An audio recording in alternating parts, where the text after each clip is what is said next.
معظم الشركات اللي شغالة في السوق بيبقى عندها مشاكل كبيرة جدًا فيما يخص النواحي المالية. هتقول لي إزاي؟ هاقول لك إن عادةً أي شركة كده بيبقى موجود عندها الdepartment أو الناس الخاصة بالحسابات، يعني عندها فريق الحسابات بتاعها. بس هل بالضرورة بيبقى عندها فريق مالي؟ هتقول لي طب إيه الفرق بين المالي والحسابات؟ هاقول لك الفرق بين المالي والحسابات، الراجل بتاع الحسابات أو فريق الحسابات هو بيتعامل على مستوى العمليات اللي بتحصل كل يوم والoperations والمراقبة والتسجيل وكل الكلام دوّة. لكن لمّا نيجي نتكلم على المستوى المالي، زي مثلًا إحنا بنتكلم على تحليل القوائم المالية، زي مثلًا دعم اتخاذ القرار، زي إن إحنا نبقى عارفين هو إحنا رايحين فين بكرة أو الشركة رايحة فين، هل إحنا رايحين في اتجاه صح، في اتجاه غلط، هل إحنا الشركة ممكن يكون عندها مشاكل إحنا مش شايفينها، هل في حاجة ما بين السطور بتحصل إحنا ما نعرفهاش، كل الكلام دوّة وكل الأسئلة دي اللي بيجاوب عليها في العادة بيكون المحلل المالي، أو نقدر نقول المحلل الاستراتيجي للشركة، واللي هو طبعًا بالدرجة الأولى لازم يكون فاهم في التحليلات المالية. ولكن السبب اللي خلّانا إن إحنا نبدأ نشتغل على start finance وهو أحد أو يعتبر يعني أول منتج إحنا بننشره باسمنا إحنا، مش بننشره للغير، لشركة start dynamics. وإحنا سعداء جدًا طبعًا وفرحانين جدًا بإن إحنا وصلنا لما وصلنا إليه، وعشان كده إحنا موجودين النهارده معاكم عشان نبدأ أول مراحل إطلاق هذا التطبيق، وهو start finance، وهو اللي هيكون المحلل المالي المُدعَم بالذكاء الاصطناعي.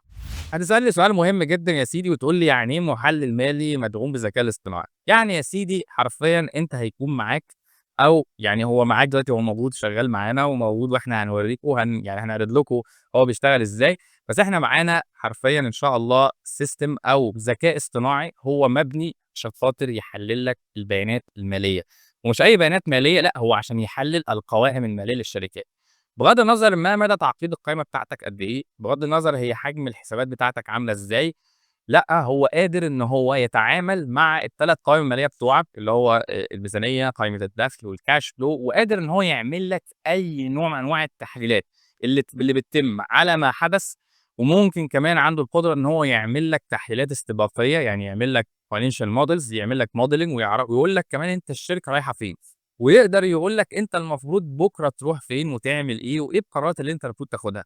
وإن شاء الله هنشوف أمثلة كتيرة على الكلام دوّة في أثناء ما إحنا شغالين دلوقتي على الapplication أو على التطبيق، هادّيكم أمثلة. بس قبل ما نخش ونعرض الكلام دوّة، حابب إن أنا طبعًا يعني أكيد أنتم عارفين طبعًا باشمهندس محمد شريف، يعني اللي متابع القناة أكيد خلاص يعني حافظ الباشمهندس محمد شريف وعارف يعني هو الراجل معايا من بقى له قد إيه، وهو شريكي في شركة start dynamics مع الباشمهندس عمر طايل. إحنا ال3 يعني يعتبر شركا مؤسسين للشركة، وكان هدف الشركة دي أصلًا إن إحنا نشتغل على الأنظمة المدعومة بالذكاء الاصطناعي أو اللي مبنية على الذكاء الاصطناعي. وبقى لنا حوالي أكتر من 6 شهور شغالين على هذا التطبيق عشان نوصل بيه للدرجة اللي إحنا نكون راضيين عنها. والنهارده معايا الباشمهندس محمد شريف إن هو هيكلمنا عن الجزئية الخاصة بالتكنولوجي وإيه التكنولوجيات اللي إحنا اعتمدنا عليها في شغلنا فيما يخص هذا التطبيق. اتفضل يا هندسة، أهلًا بيك. أهلًا بيك.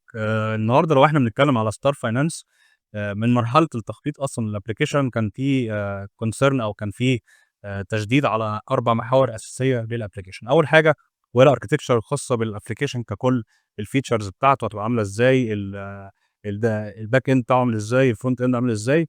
تاني محور وهو كان الarchitecture بتاعة الذكاء الاصطناعي نفسه، إنه تكوين أو زي ما كنا اتكلمنا في مواضيع سابقة، التكوين بتاع الخلية اللي هتشتغل عشان تطلّع ال الfinancial metrics الصح والمضبوط تبقى عاملة إزاي.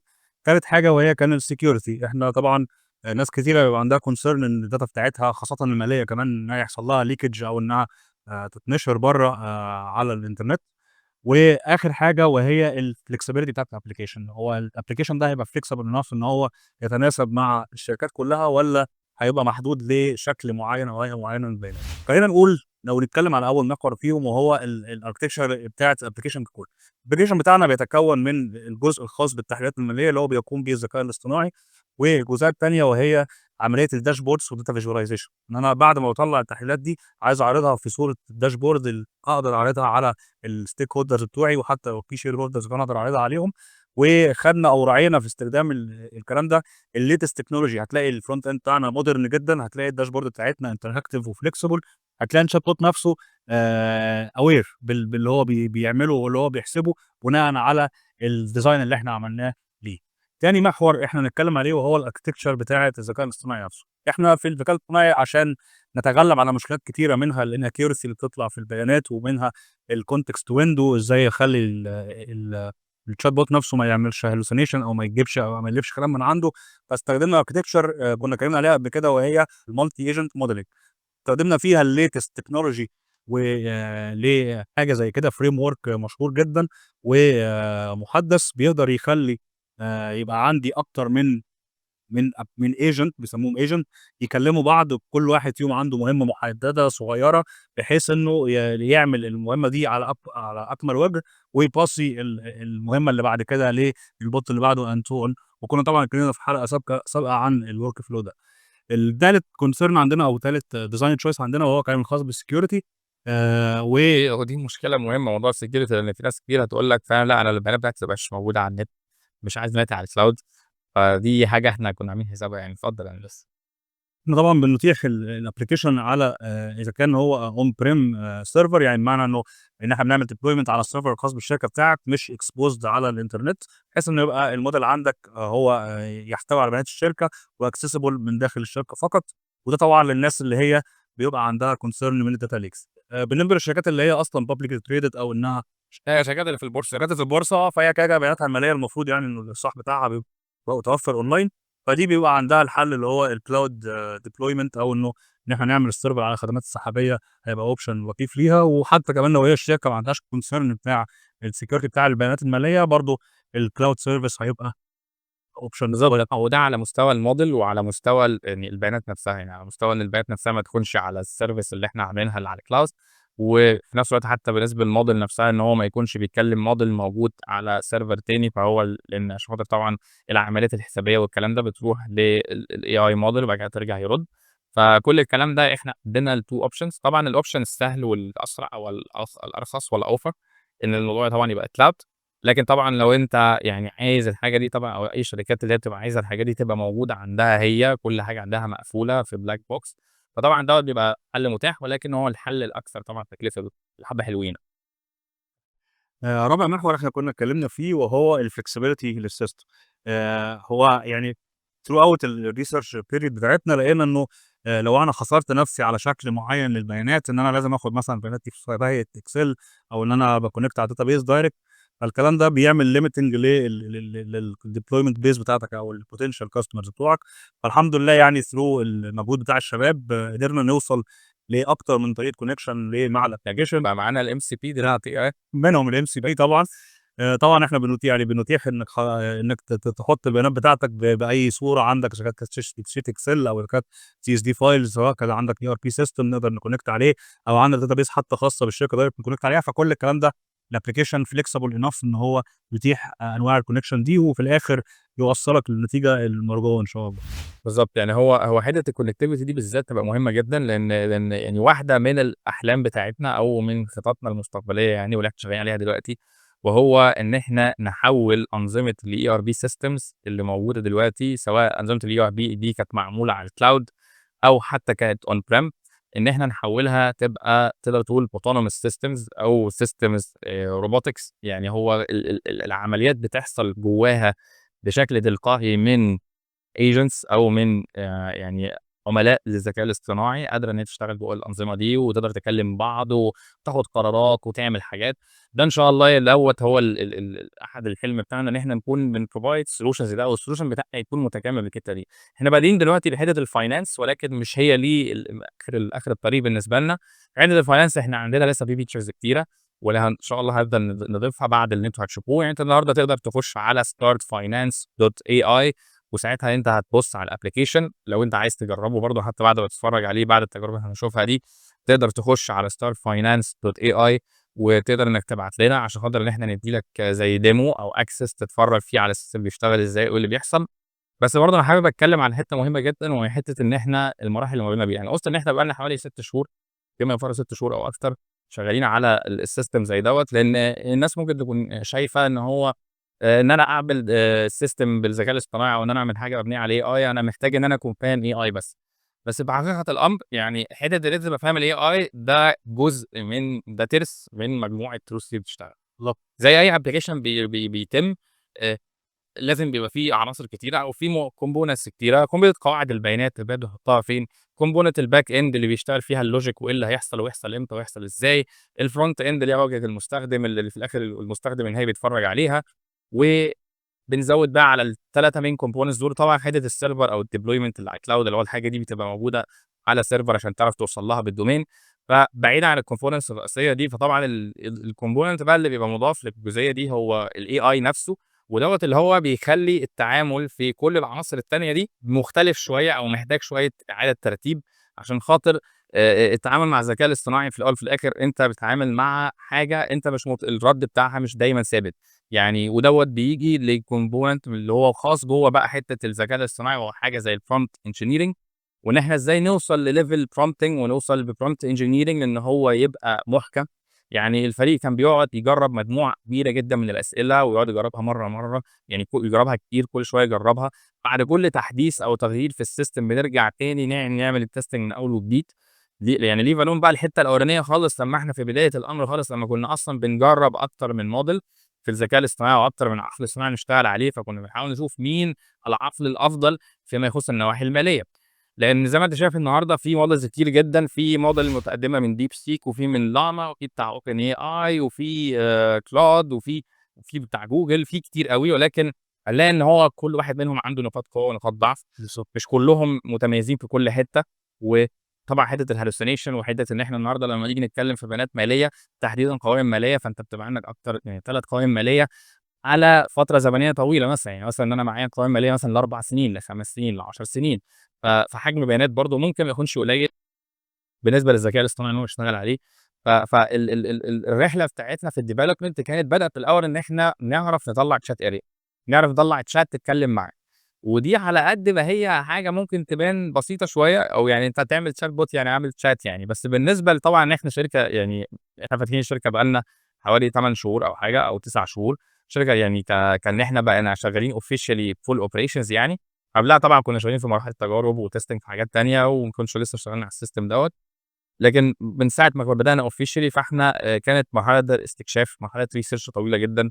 النهارده الchat area دي عشان تعرض البيانات اللي جاية من الذكاء الاصطناعي، فأنت تبقى عارف إيه اللي جاي وإيه اللي رايح، إزاي تعرض الcharts يعني مثلًا هتكلمه يطلّع لك الcharts، هيطلّع لك equations، هيطلّع لك جداول، كل الكلام ده كان في عندنا مشكلة. بس بعد كده لقينا إن هو حتة إن إحنا نعمل chat بس ما كانتش حاجة كافية، يعني مش كافي أوي إن أنا أي نعم هتكلمه وأرد عليك، ومش محتاج إن أنت تكون فاهم حتى prompting يعني مش فاهم يعني أنت لمّا تيجي تتكلم معاه أنت مش مطالب منك إنك تكون فاهم حتى finance يعني أنت مطالب منك تكون فاهم الخطوط العريضة، مش بس كده كمان إحنا كمان عاملين لك أسئلة جاهزة، يعني أنت هتسأله أسئلة جاهزة إحنا حاطينها في كل ما يخص أنواع التحليلات واللي ممكن تكون في التحليلات المالية أو في الأسئلة المالية، اللي هي هيجاوبك ويدّي لك conclusion ويدّي لك كل اللي أنت عايزه. فالفكرة كلها إن إحنا قُلنا لأ مش هينفع نقف في الحتة دي، إحنا هنضيف بقى aspect تاني وإن هو يبقى عندك dashboard مالية. بالضبط. والداشبورد المالية دي مش هتكون داشبورد مالية عادية، لأ إحنا هنعمل داشبورد بتحلل التحليلات الratio analysis المالية، زي تحلل لك السيولة، تحلل لك الملاءة المالية لو أنت بتشتغل مع بنوك، تحلل لك الactivity أو الperformance بتاع الشركة، تحلل لك الربحية بتاعتك بشكل مختلف، وحاطين لك بقى أنواع تحليلات indirect اللي هو التحليلات اللي هي بين السطور، اللي هو مثلًا يعني علاقة مثلًا معدل دوران الأصول مع العائد على الأصول مثلًا فكرتهم مع بعض ده بيخلّي الشركة بتاعتك بتبقى معناها أو بيعبّر عن إيه في الشركة، بيعبّر عن إيه في طريقة تشغيلك، في طريقة تعاملك، في طريقة بيعك، في منتجات. هتلاقي بقى أسئلة يعني إحنا بنحاول إن إحنا نحط من المعلومات المالية اللي عندنا ومن الأفكار المالية اللي عندنا حاجات جاهزة تخلّي الموضوع سهل جدًا، تخلّي إن أنت حرفيًا التعامل المالي جوّه الشركة بالنسبة لك هيكون بسيط جدًا. فكانت الرحلة الصراحة من حيث التطوير فيها يعني عمليات research كتيرة جدًا على مستوى الAI، فيها إن إحنا إزاي نحدد الframeworks أو الأُسس السليمة في التعامل مثلًا مع حاجة زي واجهة المستخدم في الback end أو الخلفية بتاعة السيستم اللي فيها كل العمليات، اللي بيتم فيها الcalculations اللي بتحصل مثلًا على الdashboard أو اللي بتبقى جاية أصلًا من الAI. أنت عارف إن الذكاء الاصطناعي النهارده قاعدة البيانات بتاعته مختلفة عن قاعدة البيانات العادية، فالبيانات هنا بتبقى بصورة وهنا بصورة، وده بيتكلموا مع بعض إزاي، وبيخزّنها إزاي وبيرد إزاي بيعمل كل الكلام ده كان الصراحة تجربة طويلة جدًا واستفدنا منها كتير، وإحنا يعني اتبسطنا أو سعداء جدًا الإنتاج اللي أنتجته الشركة كلّها بكل فرد فيها الصراحة كل حد حَط حتّة كبيرة جدًا في السيستم دوّة، وإحنا نفسنا إن هو يكون يعمل عملية transformation أو تحوّل لكيفية التعامل المالي واعتقد ان هو يعتبر اول، يعني يعتبر اعتقد ما فيش حاجه في الميدل ايست.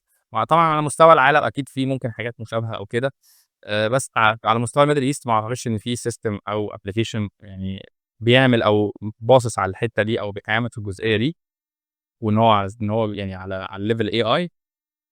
فانا اتمنى ان احنا يعني ان انتوا يعني تجربوا تشوفوا عامل ازاي. احنا كده كده يعني بنعرض لكم كده وانتوا احنا ماشيين على الشاشه بتشوفوا امثله اللي بيحصل. بس أنا شايف إن هو لو أنت عايز تجرّب أو تشوف السيستم يا ريت تبعت لنا أو تخش على الtargetfinance.ai وتعمل وتبعت لنا على الcontacts بتاعتنا لو أنت حابب تتفرّج على demo، وهنخش معاك demo ونشوف. وحتّة اللي هو بقى كل الconcerns اللي عندك أو الأسئلة الممكنة سواء الdata الsecurity الaccuracy كل الكلام دوّة إحنا بنقدر نعالجه، بنقدر نتعامل مع أشكال مختلفة من البيانات، فدي مش هيكون فيها قلق. و وأتمنى طبعًا منكم إن أنتم تدعمونا، يعني لإن ده يعتبر يعني أول حاجة إحنا نعملها 6 شهور من الشغل.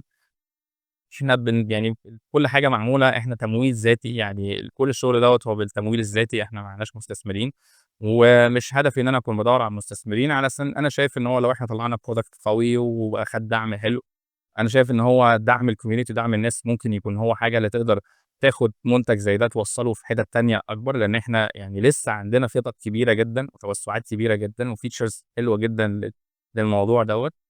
ف فأتمنى إن أنتم تدعمونا وتخشوا يعني لو تعرفوا تنشروا الفيديو دوّة، تنشروا الفكرة دي، وإن إحنا يعني نعتبر startup مصرية عربية بتحاول إن هي تعمل فرق في أو تحاول إن هي تستغل التكنولوجي في إن هي تعمل فرق. ممكن النهارده إحنا شغالين بmodels يعني معمولة already pre-existing models زي ما أنا قُلت زي Claude وGemini وDeepSeek والحاجات دي. بس إحنا يعني حلمنا وهدفنا إن إحنا نعمل our own models في وقت من الأوقات، يعني إن إحنا نكون عندنا كمصريين أو كعرب أو كده، إن يكون عندنا العقول الاصطناعية بتاعتنا. وأنا شايف إن إحنا على level الخبرات وlevel الideas وlevel الناس اللي بتفهم، فإحنا عندنا ناس بتفهم كتير جدًا. ولو على حتة التمويل، فأنا شايف إن هو ناس كتير بتموِّل حاجات كتير جدًا، فأنا شايف إن لازم إن إحنا نبدأ ناخد initiative ناحية إن إحنا يبقى عندنا العقول الاصطناعية بتاعتنا، يبقى عندنا القوة بتاعتنا، ما يكونش برضه في الأول وفي الآخر إحنا معتمدين دايمًا على غيرنا في إن إحنا بناخد ونبني فوقيه، لأ إحنا عايزين نبقى إحنا عندنا حاجتنا إحنا. ف فإحنا يعني انتظرونا في فيديوهات إن شاء الله يعني مستقبلية كتير عن السيستم دوّة، وهنوريكم طبعًا يعني نبدأ دلوقتي عايزكم تتفرجوا، يعني عايزين برضه نعرض لكم أو تشوفوا الteam عندنا عامل إزاي ومساهمته، فيعني نبدأ نشوف كده interviews مع الناس من الteam عندنا، وكل واحد هو كان يعني قصته إيه معانا واشتغل إزاي، فيعني عشان خاطر برضه تقدروا تاخدوا يعني نبذة أو فكرة عن إزاي الحاجة دي وصلت للنور إن شاء الله. أنا عمر طايل، أنا Head of Project Management في نفس الوقت Co-founder في Star Dynamics. مشروع Star Finance كانت حاجة challenging جدا بالنسبة لي لعدة أسباب، منها اللي أنا بعيدا كليا عن موضوع الفاينانس، وأنا تركيزي أو الإكسبيرينس بتاعتي كلها في Project Management في ال Construction section. بس كان بقالي أكتر من سنتين أنا كنت بحاول أخش تاني ال IT field، واشتغلت على نفسي وأخدت كورسات وركزت في موضوع ال AI أكتر وأكتر، وبالتالي جمعت خبراتي في البروجكت مانجمنت مع الاي تي والاي اي. وانا صراحه كنت متحمس جدا جدا جدا لمجال الاي اي، وعشان كده لما بدانا مشروع ستار فاينانس كان الهدف ان احنا نوصل لبرودكت يكون قادر ان هو يوفر كل التحليلات الماليه بجميع انواعها اللي تقدر تخدم الشركات بشكل بروفيشنال. كان اكيد من التحديات بتاعتنا ان احنا نلاقي موارد، واهمهم المورد البشري، ان هو يكون فاهم في الاي اي والتكنولوجيا الحديثه دي، لان اكيد اغلبيه المراجع زي ما انتم عارفين الموجوده في الانترنت بتتكلم في الاي اي لسه حاجه جديده. وبالتالي احنا قابلنا تحديات واحنا بنطور السيستم ما كناش بنلاقي ليها حلول متاحه، عشان كده كنا بنقعد مع التيم فترات زمنيه كتيره بنجرب كتير قوي لحد ما نلاقي حلول بالاعتماد على نفسنا بس. حتى حاجه زي تشات جي بي تي ما كانش عنده اي اجابات، وده عشان التكنولوجي لسه حديثه، وكما ان الشركه تمويل ذاتي.